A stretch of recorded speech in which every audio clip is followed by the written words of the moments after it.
بسم اللہ الرحمن الرحیم۔ السلام علیکم دوستو۔ الادین اور 40 دیو۔ بہت عرصے پہلے کی بات ہے۔ ملک الکمونیا میں ایک غریب اور یتیم لڑکا الادین اپنی ماں کے ساتھ رہتا تھا۔ اس کے پاس ایک کتا تھا جس کا نام جیک تھا۔ الادین کی ماں دن بھر لوگوں کے گھروں میں کام کرتی، ان کا گزر بسر بڑی مشکل سے ہوتا تھا۔ ایک بار الادین کی ماں سخت بیمار پڑ گئی، نوبت فاقوں تک آ گئی۔ گھر کے سارے برتن ایک ایک کر کے بک گئے۔ اب گھر میں صرف ایک گائے اور ایک بکرا بچا تھا۔ ماں نے الادین سے کہا، گائے اور بکرے کو بیچ کر روٹی لے آؤ، باقی پیسے سنبھال کر لانا۔ الادین منڈی پہنچ گیا۔ اس کے ساتھ اس کا کتا جیک، گائے اور بکرا تھا۔ منڈی میں ایک بدصورت بھورا اس سے کہنے لگا، میرے پاس جادو کے بیج ہیں اور ایک جادوئی قالین ہے جو باپ کے بچنے پر اڑتا ہے، مگر باپ تمہیں خود ڈھونڈنا ہوگا۔ اگر تمہیں یہ چیزیں چاہیے تو مجھے اپنی گائے دے دو۔ الادین نے اپنی گائے دے کر اس سے بیج اور قالین لے لیے۔ تھوڑی دیر بعد ایک اور بھورا آیا۔ اس نے الادین سے کہا، میں بوڑھا ہو گیا ہوں اور میرے پاس اتنے پیسے نہیں ہیں، میرے پاس ایک سونے کا چراغ ہے، اگر تم مجھے اپنا بکرا دے دو تو میں تمہیں یہ چراغ دے دوں گا، یہ تمہارے بہت کام آئے گا۔ الادین نے سوچا کہ یہ سودا بھی برا نہیں۔ اس نے اپنا بکرا دے کر سونے کا چراغ لے لیا اور اپنے گھر کی طرف روانہ ہو گیا۔ وہ گھر پہنچا تو اس کی ماں نے اپنا سر پیٹ لیا۔ اس نے چراغ اور قالین کونے میں پھینک دیے اور بیج اپنے باغیچے میں، پھر دونوں بھوکے ہی سو گئے۔ صبح جب الادین کی آنکھ کھلی تو اس نے دیکھا کہ اس کے باغیچے میں ایک بہت بڑی بیل اگی ہوئی ہے جس سے بڑی بڑی پھلیاں لگی ہیں۔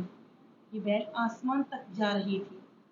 الادین نے اپنی ماں کو بلا کر بیل دکھائی تو ماں بڑی حیران ہوئی، اور پھر اسے یاد آیا کہ جہاں اس نے بیج پھینکے تھے یہ بیل وہاں سے اگی ہے۔ اب تو وہ بہت خوش ہوئی۔ اس نے جیک اور الادین سے کہا، اوپر جاؤ اور پھلیاں توڑ کر لاؤ۔ الادین اوپر چڑھا اور اس نے پھلیاں توڑ کر نیچے پھینکنی شروع کر دی۔ اب وہ کافی اوپر تک گیا۔ اس نے سوچا کہ دیکھوں آخر یہ بیل کہاں تک جا رہی ہے۔ وہ چڑھتا چلا گیا، ہر طرف اسے بادل ہی بادل نظر آ رہے تھے۔ پھر اسے ایک بہت بڑا محل نظر آیا۔ وہ سیدھا اس کے دروازے پر پہنچا۔ دروازہ کھٹکھٹایا۔ ایک دیوزاد عورت نے دروازہ کھولا اور الادین سے پوچھا، اے لڑکے، تم یہاں کیسے آ گئے؟ کیا تمہیں پتہ نہیں یہ جگہ خطرناک ہے؟ یہاں 40 چور رہتے ہیں جو دیو ہیں۔ الادین ڈرتے ڈرتے بولا، میں بہت دور سے آیا ہوں، مجھے بھوک لگی ہے، کچھ کھانے کو دے دو۔ دیوزاد عورت جس کا نام مونیکا تھا اسے اندر لے گئی اور کھانا لا کر اس کے آگے رکھ دیا۔ ابھی وہ کھانا کھا ہی رہا تھا کہ دہن دہن کی آواز آنے لگی۔ مونیکا گھبرا کر الادین کے پاس آئی اور بولی، جلدی سے کہیں چھپ جاؤ، دیو آ رہے ہیں، وہ تمہیں کھا جائیں گے۔ الادین بھاگ کر ایک کمرے میں گھس گیا جہاں ہیرے جواہرات کے ڈھیر لگے ہوئے تھے۔ دیو اندر آتے ہی چیخنے لگے، آدم ہو، آدم ہو، یہاں کون ہے؟ آدم زاد آیا ہے۔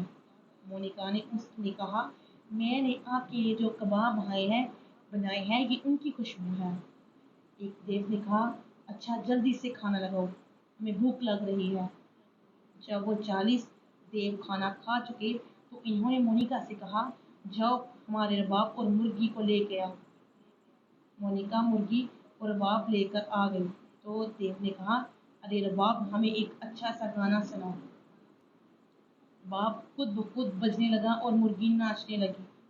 ناچتے ناچتے اس نے ایک دم 40 سونے کے انڈے دیے جو سردار نے اپنے ساتھیوں میں بانٹ دیے۔ گانا سنتے سنتے دیو سو گئے۔ الادین نے سونے چاندی کے کچھ زیورات ایک تھیلی میں بھر لیے۔ پھر اس کو یاد آیا کہ قالین کے لیے ایک جادوئی رباب کی ضرورت ہے۔ لہذا کیوں نہ یہ بھی لے لو۔ اس نے رباب اٹھا لیا اور آہستہ آہستہ دروازے کی طرف بھرا۔ اچانک وہ دروازے سے ٹکرا گیا۔ سب دیوں کی آنکھ کھل گئی۔ انہوں نے جب دیکھا کہ ان کا رباب غائب ہے تو اسے ڈھونڈنے لگے۔ اتنے میں الادین بیل تک پہنچ گیا اور نیچے اترنے لگا۔ وہ جلدی جلدی اتر کر اپنی ماں کے پاس پہنچا اور کہنے لگا، دیکھو میں کیا لایا ہوں۔ الادین کی ماں نے جب سونے کے ڈھیروں چیزیں دیکھی تو بہت خوش ہوئی۔ اس نے سوچا کیوں نہ ان چیزوں کے ساتھ چراغ کو بھی بیچ دیا جائے۔ یہ سوچ کر وہ چراغ اٹھا کر اسے صاف کرنے لگی۔ اچانک اس میں سے دھواں نکلنے لگا اور ایک جن نمودار ہوا۔ وہ دہارا، مجھے کس نے آزاد کیا ہے؟ الادین اور اس کی ماں جن کو دیکھ کر پہلے تو بہت ڈرے، پھر الادین بولا، ہم نے تمہیں آزاد کیا ہے۔ جن گرجا، آقا میں آپ کا غلام ہوں۔ میرا نام علی بابا جن ہے۔ میں آپ کی کوئی سی 4 خواہشیں پوری کر سکتا ہوں اور اس کے بعد آزاد ہو جاؤں گا۔ الادین نے کہا، ہمیں بھوک لگ رہی ہے، ہمارے لیے کھانا لاؤ۔ جن نے کہا، ابھی لو میرے آقا۔ پھر اس نے ایک پتیلی الادین کو دی اور کہا، آقا آپ جو چاہیں اس کی نیت کر کے ہاتھ پتیلی میں ڈال کر نکال لیں۔ اس کے بعد الادین نے کہا، اب ہمارے گھر میں ایک عالی شان حویلی کو تبدیل کر دیں۔ یہ کہنے کی دیر تھی کہ دیکھتے ہی دیکھتے گھر ایک شاندار حویلی میں تبدیل ہو گیا۔ اب الادین نے سوچا کیوں نہ رباب کو آزما کر دیکھا جائے۔ اس نے رباب کو قلین پر رکھا اور خود بھی قلین پر بیٹھ گیا۔ پھر اس نے رباب سے کہا، اے رباب مجھے گانا سناؤ۔ اس کا یہ کہنا تھا کہ رباب بجنے لگا۔ رباب بجنے کی دیر تھی، قلین اڑنے لگا۔ الادین یہ دیکھ کر بہت خوش ہوا۔ دوسرے روزانہ دین نے سوچا کہ کیوں نہ دیوں کی سونے کی انڈا دینے والی مرغی محل سے لائی جائے۔ وہ قلین پر بیٹھا اور رباب کو بجنے کا حکم دیا۔ اس کے ساتھ اس نے چراغ بھی رکھ لیا۔ قلین اوپر کی طرف جانے لگا۔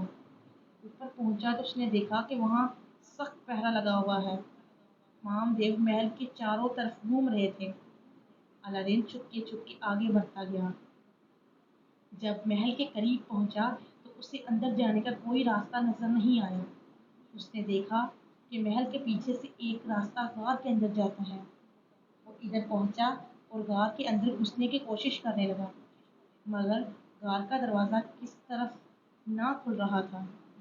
اتنے میں اس نے دیکھا کہ لوگوں کا سردار آ رہا ہے۔ وہ بھاگ کر دور چلا گیا۔ دیو غار کے پاس آیا اور زور سے کہا، کھل جا سم سم۔ دروازہ کھل گیا۔ سردار اندر چلا گیا۔ وہ دروازہ پھر بند ہو گیا۔ تھوڑی دیر بعد سردار محل کے اندر سے نکل کر باہر چلا گیا۔ اب الادین غار کے دروازے کے پاس گیا اور زور سے کہا، کھل جا سم سم، اور دروازہ کھلتا چلا گیا۔ اندر جا کر اس نے دیکھا کہ وہ جس کمرے میں ہے وہاں بہت سارے زیورات ہیں اور وہیں مونیکا بھی بندھی ہے۔ الادین نے جلدی جلدی مونیکا کھولا۔ مونیکا نے آزاد ہوتے ہوئے الادین سے کہا، یہاں سے بھاگ جاؤ ورنہ دیو تمہیں مار ڈالیں گے۔ پھر الادین نے اپنے چراغ جن کو بلایا اور اس کو حکم دیا کہ بہت سے لذیذ کبابوں کا انتظام کرو جن میں زہر ملا ہو۔ جن نے کہا، ابھی لو میرے آقا۔ وہ دیکھتے ہی دیکھتے کبابوں کا ڈھیر اس کے سامنے حاضر ہو گیا۔ الادین نے مونیکا سے کہا، مرغی لاؤ۔ مونیکا مرغی لے آئی۔ پھر الادین نے چراغ والے جن سے کہا، سب کباب باہر رکھ دو۔ باہر سے آ کر دیو جلدی جلدی کباب کھانے لگے اور ایک ایک کر کے سب مر گئے۔ الادین نے مونیکا کو آزاد کر دیا اور جن کو حکم دیا کہ یہ سارا مال و دولت میرے گھر پہنچا دو۔ پھر وہ پچھلے دروازے پر آیا اور کہا، کھل جا سم سم۔ دروازہ کھل گیا۔ وہ باہر نکل کر بھاگنے لگا۔ اتنے میں سردار دیو واپس آ گیا۔ اس نے اپنے محل کی یہ جو حالت دیکھی تو اپنے ساتھیوں کو مرے ہوئے پایا تو اس کو بہت غصہ آیا۔ اس نے دیکھا کہ دور کوئی اس کی مرغی کو لے کر بھاگ رہا ہے۔ ادھر الادین نے جب یہ دیکھا تو سردار دیو اسے پکڑنے آ رہا تھا تو بھاگتا ہوا قلین پر بیٹھ گیا۔ قلین اڑنے لگا۔ وہ جلدی جلدی نیچے اترنے لگا۔ اس کے پیچھے سردار دیو بھی تیزی سے نیچے آ رہا تھا۔ الادین نے اپنی ماں سے کہا اماں مجھے کلہاڑی دو۔ اس کی اماں نے اسے کلہاڑی دی۔ الادین جلدی جلدی کلہاڑی سے بیل کاٹنے لگا۔ سردار دیو تیزی سے نیچے آ رہا تھا۔ آخر بیل کٹ گئی تو ظالم دیو بلندی سے نیچے گر کر مر گیا۔ چراغ کے جن نے ساری دولت الادین کے گھر میں لا دی اور الادین نے جن کو آزاد کر دیا۔